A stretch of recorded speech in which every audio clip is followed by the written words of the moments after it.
Hello மக்களே, நான் உங்கள் Harsha. Welcome to Harsha TNPSC class.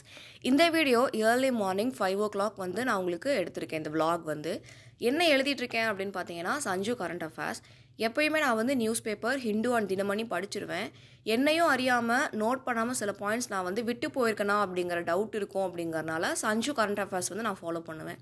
English மீடியம்க்கு தமிழில் போஸ்ட் ஆகிறதுல எனக்கு ரொம்ப எளிமையாக புரியிற சேனல் அப்படின்னா கரண்ட் அஃபேர்ஸ்க்கு சஞ்சு கரண்ட் அஃபேர்ஸ் தான். நான் கடந்த ஒரு வருஷமாக வந்து ஃபாலோ பண்ணிகிட்ருக்கேன். நல்லாயிருக்கும். பார்க்காதவங்க வந்து நீங்கள் பாருங்கள். ப்ரொமோஷன்லாம் இல்லை, கரண்ட் அஃபேர்ஸ்க்கு ஒரு நல்ல சேனல் அது. சப்ஸ்கிரிப்ஷனும் அவங்க வந்து ப்ரொவைட் பண்ணியிருக்காங்க.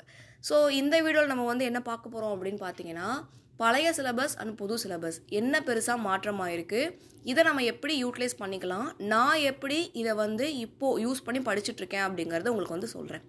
நான் என்ன மெத்தட் ஃபாலோ பண்ணுறேன் அப்படிங்கிறது தான் பேசிக்காக சொல்ல போகிறேன். ஆரம்பத்தில் நமக்கு சிலபஸ் மாற்றுறதுக்கு முன்னாடி எந்தெந்த யூனிட்லேருந்து எத்தனை கேள்விகள் வரப்போகுது அப்படிங்கிறது நமக்கு தெரியாது. அதனால நான் பார்த்தீங்கன்னா யூனிட் 1 சயின்ஸையும் அப்போது நமக்கு யூனிட் 9 இருந்த தமிழ்நாடு அட்மினிஸ்ட்ரேஷன், தமிழ்நாடு நிர்வாகம் அப்படிங்கிற தலைப்பையுமே கடைசியாக வந்து படிப்பேன். இது ரெண்டை கடைசியாக வச்சுட்டு மற்ற எல்லா டாப்பிக்குமே பாலிட்டி, பொருளாதாரம் எல்லாமே வந்து நான் ஒன்றா முடிச்சுட்ருப்பேன். ஏன்னா அப்போ நமக்கு வந்து வெயிட்டேஜ் நம்மளாவே தோராயமாக இதுலேருந்து இவ்வளோ கேள்விகள் வரும் அப்படிங்கிற மாதிரி வந்து செட் பண்ணி வச்சுருப்போம். அதில் அதிகப்படியான கேள்விகள் வந்து யூனிட் 8, யூனிட் 5 இருந்த பாலிட்டி, இந்திய அரசியல், யூனிட் 6 பொருளாதாரம், யூனிட் 7 INM இதுக்கெல்லாம் முக்கியத்துவம் கொடுத்து படிச்சுட்டு எது கம்மியாக கேள்விகள் வரும், ஒரு 10க்கும் குறைவான கேள்விகள் வந்து தமிழ்நாடு நிர்வாகத்துலேருந்து வந்துச்சு, சயின்ஸ்லேருந்து வந்துச்சு அப்படிங்கிறதுலாம் வந்து கடைசியாக. ஹிஸ்ட்ரி அண்ட் ஜியாகிரஃபி கூட நான் முன்னாடியே படிச்சிருவேன். ஏன்னா ஹிஸ்ட்ரி அண்ட் ஜியாகிரஃபி வந்து கான்செப்சுவலாக புரிஞ்சுக்கிறது கொஞ்சம் ஈஸியாக இருக்கும். டேட்டா வந்து அங்கே கம்மியாக தான் இருக்கும். கான்செப்சுவலாக படிக்கிறதுங்கிறது என்னை பொறுத்த வரைக்கும் தியரியாக படிக்கிறது. இப்போ வரலாறு அப்படின்னு எடுத்துக்கிட்டோம்னா எந்தெந்த இலக்கியங்கள் யார் யார் காலகட்டத்தில் கொண்டு வந்துச்சு, ஆங்கிலேயர்கள்னால எவ்வளோ பாதிப்பு வந்துச்சு அப்படிங்கிறது INM, எந்தெந்த காலகட்டம் அப்படிங்கிறது இயர்ஸு. அப்போ ரா டேட்டா அப்படிங்கிறது என்னை பொறுத்த வரைக்கும் ஒரு இயர் அப்படிங்கிறதான் எனக்கு வந்து ரா டேட்டா. ஒரு பர்சன்டேஜில் படிக்கிறதோ இல்லை ஒரு ஆண்டுகள் பற்றி படிக்கிறதோ எனக்கு வந்து டேட்டா. மற்றபடி கான்செப்ட், கதையா இவங்க அடுத்து இவங்க வந்தாங்க, இவங்க வந்தனால தான் இத்தனை பிரச்சனைகள் வந்துச்சு. புவியியல் எடுத்துக்கிட்டால் காலநிலை மாற்றம், புவியில ஏன் இத்தனை மாற்றங்கள் இருக்குது, நம்ம கோள்கள் ஏன் இப்படி இருக்குன்னு சொல்லிட்டு கான்செப்சுவலாக படிக்கிற டேட்டா வந்து நமக்கு அங்கே நிறையா இருக்குது. இந்த ஆங்கிளில் தான் நான் வந்து அப்ரோச் பண்ணிகிட்ருக்கேன். இப்போ நமக்கு புது சிலபஸ் அப்டேட் பண்ணதுக்கப்புறம் ஜிஎஸ்க்கு என்ன பெருசாக மாறி இருக்கு அப்படின்னு பார்த்தீங்கன்னா எதுவுமே மாறலை. 4 யூனிட்டாக இருந்ததை 2 யூனிட்டாக கம்பைன் பண்ணி சேர்த்தி கொடுத்துருக்காங்க. மற்றபடி எல்லாமே அங்கே அப்படியே தான் இருக்குது.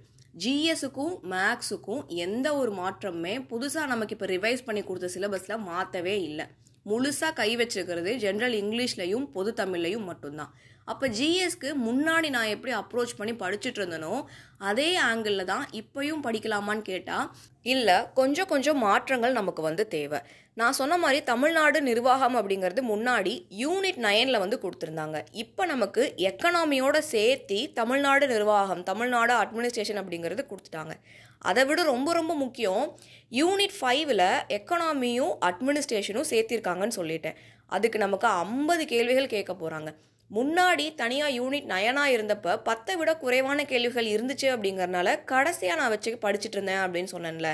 இப்போது புதுசாக படிக்க ஸ்டார்ட் பண்ணியிருக்கவங்க நீங்கள் ஃபஸ்ட்டு படிக்க வேண்டியதே தமிழ்நாடு அட்மினிஸ்ட்ரேஷனாக தான் இருக்கும். எவ்வளோ பெரிய ஹியூஜ் டிஃப்ரென்ஸ் பாருங்கள்.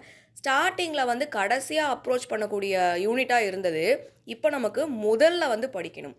இந்த மாதிரி சின்ன மாற்றங்கள் நமக்கு வந்து இப்போ கட்டாயமாக தேவை. இந்த வீடியோ உங்களுக்கு பிடிச்சிருந்தா ஃப்ரெண்ட்ஸுக்கும் ரெஃபர் பண்ணுங்கள். நம்ம சேனலை சப்ஸ்கிரைப் பண்ணிக்கோங்க. டெலகிராமில் Harsha TNPSC class Telegram link டிஸ்கிரிப்ஷனில் இருக்குது, கிளிக் பண்ணி ஜாயின் பண்ணிக்கோங்க. டெய்லி அப்டேட்ஸ் வந்து ப்ரொவைட் பண்ணிகிட்ருக்கோம் டெலகிராமில். அண்ட் பிளேலிஸ்ட்டில் நிறையா வீடியோஸோட லிங்க் கொடுத்துருக்கோம். வேர் டு ஸ்டடி லிங்க் இருக்குது, கிளிக் பண்ணி என்ன அப்படிங்கிறத விசிட் பண்ணி பாருங்கள். உங்களுக்கு அதில் ஒரு கிளாரிட்டி கிடைக்கும். பழைய சிலபஸ், புது சிலபஸ் இது ரெண்டையுமே அனலைஸ் பண்ணி உங்களுக்கு என்ன புரிஞ்சிருக்கு அப்படிங்கிறதையும் கமெண்ட் செக்ஷனில் நீங்கள் ஷேர் பண்ணலாம். வீடியோவை ஃபுல்லாக பார்த்தவங்க லைக் ஒன்று போட்டுக்கோங்க. உங்கள் லைக் தான் என்னோட மோட்டிவேஷன்.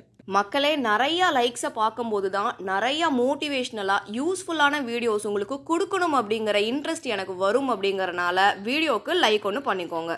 இந்த வீடியோ ஃபுல்லாக பார்த்ததுக்கு தேங்க்யூ.